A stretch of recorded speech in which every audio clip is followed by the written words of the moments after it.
আরে ভাই রে ভাই, গতকাল দেখলাম ইজতেমার মাঠে 1 লোটা পানির দাম 10 টাকা। ব্যবসা ব্যবসা শুরু হইছে।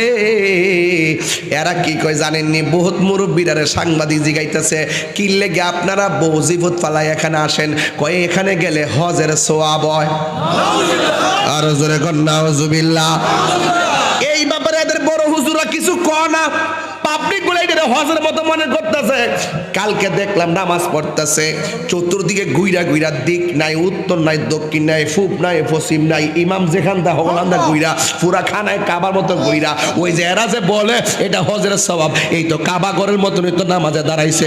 এটা কি হইতে পারেনি কারি বাবা? এইটা কি বলে? এই টঙ্গীর ইজতেমায় গেলে তারা বলে এটা আরাফার ময়দান নাকি? আরাফার ময়দানে যে সওয়াব, এখানে আসলে নাকি সেই সওয়াব হবে? নাউজুবিল্লাহ, জোরে বলেন না কেন? আমরা এই ব্যাপারে সুস্পষ্ট ফতোয়া চাই। যারা আরাফার ময়দান হজের সাথে এই টঙ্গীর ইজতেমাকে তুলনা করে, এটা ঈমান হারা কথা বলেন ঠিক না বেঠে? এটা বিভ্রান্তিকর কথা বলেন ঠিক কি না বলেন? রাখো রাখো, আমার কথা কি বুঝছেন আপনারা? কথা বুঝছেন? আরাফার ময়দান আর টঙ্গীর ইজতেমা কি এক জিনিস? এই যে এই যে সাক্ষাৎকার নিলেই বলে এখানে গেলে 3 বার গেলে 1 হজের সওয়াব, আবার কয় আরাফার ময়দানে অবস্থান করলে যে সওয়াব, এখানে গেলে কি সওয়াব? এই ব্যাপারে তাদের কোনো ফতোয়া নাই। এই ব্যাপারে তারা কয় না কেন? সুস্পষ্ট বক্তব্য দিতে হবে। কথা বলে ঠিক না ঠিক? এরপরে এবার কে একসাথে হইতেছে ইজতেমার 2 দিন 2 বার? কোন গ্রুপ?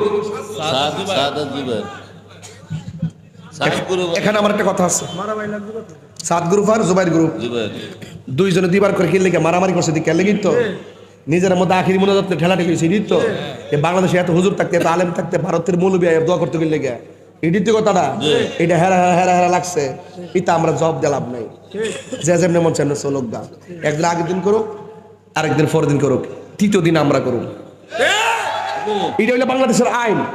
এটা রাষ্ট্রীয় সম্পদ, এটা ভোগ করার অধিকার সবার আছে। কথা বলেন ঠিক কি না বলেন? কথা বলেন ঠিক কি না বলেন? তারা কামরা গেলে মানে ভাগ হবে, এটা কি তাদের পৈতৃক সম্পত্তি? যদি সম্প্রীতি চান, মাননীয় প্রধানমন্ত্রীকে বলবো স্বাধীনতার সপক্ষে মুক্তিযোদ্ধার চেতনা।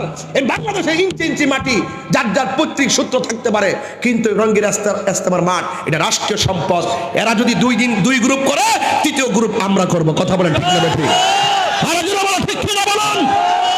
আমি শুধু